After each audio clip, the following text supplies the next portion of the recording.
I can still manipulate that in 3D, of course. Grab it, move it around, and change it as I please. But then the best way to do this is if I do the remapping with history enable, and then I go for remapping this part from this mesh. What then I can do is then I can take the 2D part.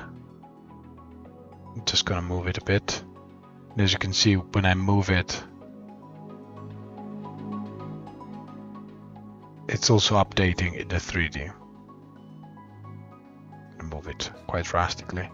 See that then it updates automatically, also in the 3D part, which is very nice.